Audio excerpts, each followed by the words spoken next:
adanya preskon ini termasuk somasi lanjutan atau gimana sih? Ya, termasuk juga ini memperingatkan jangan sampai nanti kita tempuh upaya hukum menyesal gitu loh. Jadi ada baiknya kita mengingatkan semua orang, khususnya PT Bluebird, ini loh, ibu ini pemegang saham CP Lestiani yang saudara rubah menjadi PT CP Lestiani. Ini loh ibu ini wakil direktur, di mana wakil direktur sebagai pemegang saham 15% di PT Bluebird Taksi. Tapi sekarang dia tidak disebut lagi pemegang saham. Nah, kepada siapakah saudara bayar sahamnya? Kepada siapa saudara bayar saham CP Lestiani? Itu loh kira-kira. Tapi kalau misalnya mereka mengambil sikap seperti itu dengan jawaban terus mengambang seperti ini, jawaban 2002 sudah dibayar tapi tidak tahu kapan dibayarnya, saya pun tidak bisa mengatakan dibayar.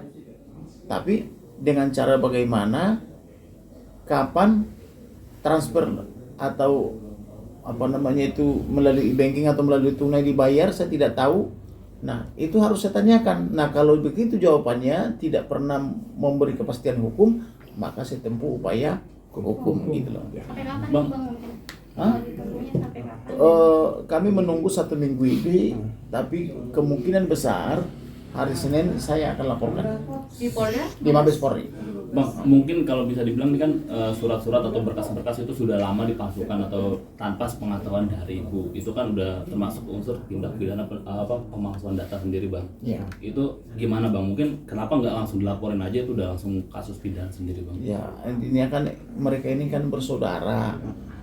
Barangkali selama ini selama ini tidak paham, dan konon juga ada namanya berita kawin, ada berita lahir, sukacita dan sebagainya, tidak saling mengundang. Maka saya ingatkan melalui media ini, karena saya surati dengan etikat baik juga tidak dijawab, maka saya surati juga melalui saudara. Nah, bahwa dia adalah saudara kandung daripada ibu ini. Oleh karena itu, namanya saudara kandung diselesaikan secara etikat baik. Tetapi kalau mereka merasa sombong atau merasa angkuh, ya kita tempuh upaya hukum. Gitu. Oke. Bu, sekali lagi, kan dari pertama Ibu mengundurkan diri, otomatis masih ada saham kan ya? Nah, Ya. sampai saat ini yang belum dibayarkan dari PT Bluebird itu kira-kira ada berapa miliar? Jadi saya belum dijawab ya. Ini mengundurkan diri bukan dari pemegang saham, dari wakil direktur. Ya, wakil direktur. Nah, berarti masih ada berarti saham masih kan ada di situ? sahamnya. Ya. Nah, ini dibuktikan dengan surat daripada yang melakukan perubahan pertama, yaitu notaris. Dia telah menyesal, dia telah melakukan perubahan. Nah, untuk itu dia ada mengundurkan diri dari wakil direktur, tapi bukan berarti mengundurkan diri dari pemegang saham Lestiani 33% maupun dari PT Bluebird Taksi 15,sekian%. Silakan Ibu. Jadi sekarang yang sebetulnya ini kan memang secara logika orang merasa aneh. Kok saya diam saja? Tapi kita bayangkan situasinya. Kita bayangkan situasi terorismenya. Terus kita bayangkan bahwa tidak menyesuaikan dengan undang-undang, tidak ada rapat umum pemegang saham, tidak ada apa-apa.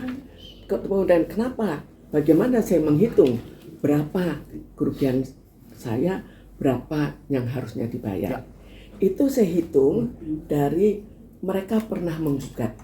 Saya pikir mungkin kalau ada generasi yang lebih lama, wartawan juga tahu pada saat saya digugat di PN Jakarta Selatan, itu saya kembalikan gaji.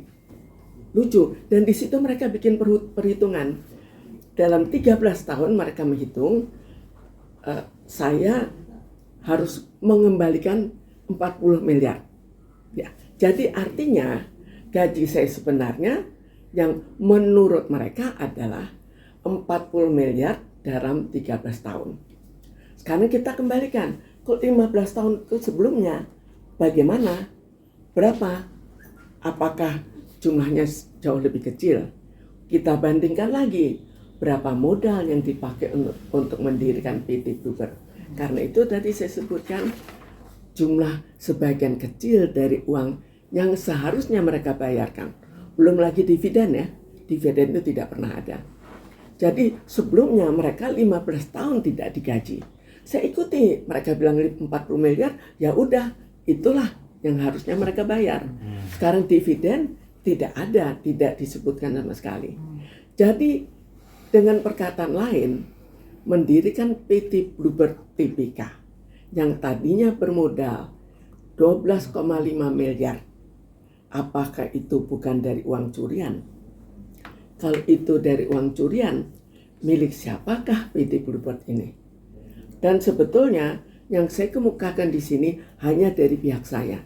Tapi ada lagi dari pihak pemegang saham lain yang juga merasa dijolimi. Itu juga ada lagi. Jadi sebetulnya lebih besar daripada sekedar ini. Oke, siap. Terima